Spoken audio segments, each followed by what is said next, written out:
नमस्कार, मैं हूं doctor Pratik Patel, cancer specialist, Pune, Maharashtra, India से। और आज हम यहां पे बात करने वाले हैं लंग कैंसर्स के बारे में, जो कि एक कॉमन काफ़ी डिसीज़ है इंडिया में। और ये क्यों इतना कॉमन है और ये क्यों इतना डिफ़िकल्ट टू डायग्नोस है, इसके बारे में भी हम डिस्कस करेंगे। यूजुअली लंग कैंसर्स के मरीज़ इंडिया में जितने भी जिनका निदान होता है, ये 80% केसेस स्टेज 4 पे रहते हैं, जो कि लास्ट स्टेज माना जाता है। और बहुत कम ऐसे मरीज का निदान होता है जो अर्ली स्टेजेस में होता है। इसके बहुत सारे कारण हैं।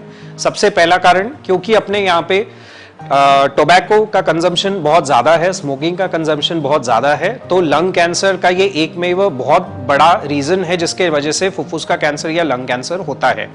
तो इस रीज़न के वजह से लंग कैंसर्स काफ़ी कॉमन है भारत में। दूसरा रीज़न ये है कि टोबैको कंज्यूम करने वाले जितने भी मरीज हैं, उनको लगातार खांसी होना, लगातार कफ होना, लगातार छाती में दर्द होना कॉमन होता है। तो इन प्रॉब्लम्स की वजह से ये एक्सरे या सीटी स्कैन जल्दी से नहीं करते हैं, तो ये कैंसर इनके बॉडी में बढ़ता चला जाता है। और जब इसका निदान होता है, जब ये स्टेज 4 में ऑलरेडी होता है। नेक्स्ट इंपॉर्टेंट थिंग है कि भारत में टीबी भी बहुत ज्यादा कॉमन है। और टीबी यूजुअली उस इलाके में होता है लंग्स के जहां पे लंग कैंसर भी होता है। तो काफी सारे एरियाज में टीबी का ट्रीटमेंट इमीडिएटली स्टार्ट कर दिया जाता है, बट वो एक्चुअली लंग कैंसर होता है और उस गलत ट्रीटमेंट की वजह से वो कैंसर बॉडी में बढ़ता चला जाता है। तो अगर ऐसे कुछ आपके जानकारी में मरीज है जो ट्यूबरकुलोसिस की ट्रीटमेंट जिनकी चल रही है, टीबी की ट्रीटमेंट जिनकी चल रही है, उनको भी आपको ये सजेशन देना है कि सारे वो टेस्ट करवा ले जो बेसिकली टीबी और कैंसर में डिफरेंशिएट करते हैं, तो पूरी तरह से एग्जैक्टली निदान हो कि ये टीबी है या कैंसर है। तो अभी हम जानेंगे कि इसके यूजुअल सिम्टम्स क्या होते हैं। लंग कैंसर अगर किसी के भी बॉडी में अंदर होगा तो इसके सिम्टम्स, सबसे पहला जो सिम्टम होता है वो होता है कफ। दूसरा सिम्टम होता है चेस्ट पेन। तीसरा सिम्टम होता है कफ के माध्यम में खून बाहर निकलना। और चौथा सिम्टम होता है सांस लेने में बहुत ज्यादा दिक्कत आना। तो ये कॉमन 4 से 5 सिम्टम्स है जो लंग कैंसर में बहुत ही ज्यादा कॉमनली पाए जाते हैं। और इसमें से अगर कोई सिम्टम आपके केस में होगा तो आपको इमीडिएटली जाके एक्सरे या सीटी स्कैन करवा लेना है। लंग कैंसर्स इंडिया में यूजुअली 40 या 45 इयर्स के ऊपर के मरीजों को होता है। उससे कम के लोगों में ये अनकॉमन है अभी भी, बट केसेस अभी बढ़ रहे हैं। तो अगर इसमें से सिम्टम कोई भी उम्र के मरीज में है तो उनको इवैल्यूएट करना चाहिए। कोई खून टेस्ट अवेलेबल नहीं है आज की स्थिति में जो लंग कैंसर का इंडिकेशन दे। ये भी काफी कॉमनली क्वेश्चन हमें पूछा जाता है कि ऐसी कोई ब्लड टेस्ट है क्या जिससे लंग कैंसर का जल्दी निदान हो। अनफॉर्चुनेटली वैसी कोई ब्लड टेस्ट नहीं है।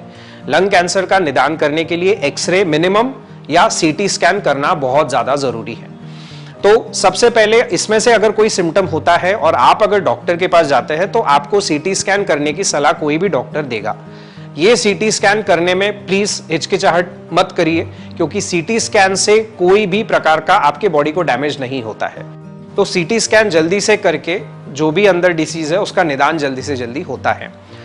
लंग कैंसर का अगर कोई भी लीजन आपके सीटी स्कैन में पाया जाता है तो उसके बाद में आपको आपका कैंसर स्पेशलिस्ट बायोप्सी करने की सलाह देगा।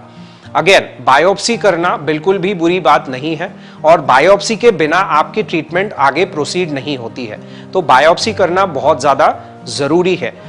जो लोग कहते हैं कि बायोप्सी करने से कैंसर अंदर स्प्रेड होता है, ये बिल्कुल गलत है और ऐसा नहीं होता है। तो बायोप्सी करना बहुत ज्यादा जरूरी है, तो प्लीज ये करवा लेनी चाहिए। सीटी स्कैन, पेट सीटी स्कैन और बायोप्सी, इन तीनों के बेसिस पे हम डिसाइड करते हैं कि ये लंग कैंसर कौन सी स्टेज में है। इसका स्टेज 1 हो सकता है, 2 हो सकता है, 3 हो सकता है और 4 हो सकता है। स्टेज 1 यानी छोटा सा कैंसर जो कि बस उस एरिया में लिमिटेड है और वो आसपास कहीं फैला नहीं है। स्टेज 2 लंग कैंसर्स वो होते हैं जो साइज में थोड़े से बड़े होते हैं और वो आसपास फैलना शुरुआत हो चुका होता है, बट लंग के अंदर ही होते हैं। स्टेज 3 लंग कैंसर्स वो होते हैं जो साइज में काफी बड़े होते हैं और वो लिम्फ नोड्स या अपोजिट साइड के लंग्स में फैल चुके होते हैं। और स्टेज 4 लंग कैंसर वो होते हैं जिनका जन्म लंग में होता है, बट वो बॉडी के कई और ऑर्गन्स में ऑलरेडी फैल चुके होते हैं। इसमें से स्टेज 1 से लेके स्टेज 3 कैंसर्स पूरी तरह से क्योरेबल है। ये पूरी तरह से जड़ से आपके बॉडी से निकलते हैं और आपका जीवन उस केस में नॉर्मल होगा, आपका लाइफ स्पैन नॉर्मल होगा। पर स्टेज 4 कैंसर्स अनफॉर्चुनेटली इसमें सिर्फ कंट्रोल पाया जा सकता है, इसमें क्योर पाया जा सकता नहीं है आज की स्थिति में। हम डिस्कस करेंगे मैक्सिमम स्टेज 4 कैंसर्स के बारे में, बट मैं स्टेज 1 से 3 कैंसर्स के बारे में क्विकली आपको बता देता हूं कि इसकी ट्रीटमेंट 2 स्वरूप में होती है, एक सर्जरी और दूसरा कीमो और रेडिएशन। सर्जरी उन कैंसर्स में की जाती है जो कैंसर्स बहुत छोटे हैं और उसे हम निकाल सकते हैं बाहर सर्जरी के माध्यम से। अगर हम सर्जरी से उसको नहीं निकाल सकते हैं तो उसको कीमो और रेडिएशन से जला दिया जाता है। इस केस में कोई सर्जरी करने की जरूरत नहीं पड़ती है। और लास्ट है स्टेज 4 कैंसर, जिसमें सर्जरी और रेडिएशन का ज्यादा रोल नहीं है, पर सिर्फ कीमो और टारगेटेड थेरेपी और इम्यूनोथेरेपी का रोल है। स्टेज 4 कैंसर्स में आज के टाइम पे ऐसी काफी ट्रीटमेंट मोडालिटीज अवेलेबल है जिससे ये कंट्रोल 7 से 8 साल तक या उससे ऊपर भी पाया जा सकता है। इसे टारगेटेड थेरेपी या इम्यूनोथेरेपी कहा जाता है। कीमोथेरेपी हम कई साल से यूज करते आ रहे हैं, वो आज भी यूज होता है, बट लंग कैंसर्स में मैक्सिमम टारगेटेड थेरेपी और इम्यूनोथेरेपी का अभी चर्चा है और इसका यूज है। Targeted therapy is basically tablets, तो ये टैबलेट्स के स्वरूप में ट्रीटमेंट होती है जो आपकी स्पेसिफिक टेस्ट करके उसके हिसाब से आपको वो ट्रीटमेंट दी जाती है। तो ये हर मरीज की ट्रीटमेंट अलग अलग होती है। इस टेस्ट में बेसिकली हम वो ढूंढ सकते हैं जिसके वजह से ये लंग कैंसर का जन्म आपकी बॉडी में हुआ है। ये यूजुअली डीएनए डिफेक्ट्स के फॉर्म में होता है।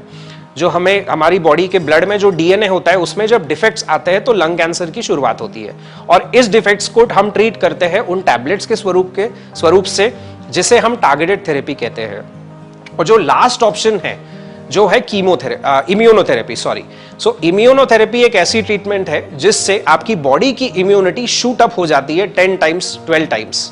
उसकी वजह से नेचुरली आपके बॉडी की इम्यूनिटी फाइटिंग सिस्टम स्टिम्युलेट होती है और वो नेचुरली आपके बॉडी के कैंसर सेल्स को डिस्ट्रॉय करता है। ये ट्रीटमेंट बेस्ट मानी जाती है क्योंकि इसके कोई साइड इफेक्ट्स नहीं है। सो कीमोथेरेपी, टारगेटेड थेरेपी और इम्यूनोथेरेपी, साइड इफेक्ट्स सबसे ज्यादा यहां हैं और कम होते जाते इम्यूनोथेरेपी की तरफ। ये ट्रीटमेंट अभी भारत में थोड़ी एक्सपेंसिव है, बट ये सारे इंश्योरेंसेस में कवर होती है। सो ऐसे कोई अगर पेशेंट्स है जो फाइनेंशियली स्ट्रांग है, वेल ऑफ है, तो उनको डेफिनेटली इम्यूनोथेरेपी का फायदा लेना चाहिए। तो लंग कैंसर में अभी मैक्सिमम मरीज जो है वो टारगेटेड थेरेपी और इम्यूनोथेरेपी पे ट्रीटमेंट उनकी चलती है, जिससे हमें काफी लंबे समय तक कंट्रोल मिलता है, उनकी लाइफ ठीक रहती है, क्वालिटी ऑफ लाइफ भी पेशेंट की बहुत अच्छी होती है। तो ये था लंग कैंसर के बारे में शॉर्ट में समरी। अगर आपके पहचान में आपके कोई फ्रेंड्स या फैमिली है जो लंग कैंसर से पीड़ित है और इसमें से कोई ट्रीटमेंट का उपभोग लेना चाहते हैं तो कृपया आप कांटेक्ट कर सकते हैं। धन्यवाद।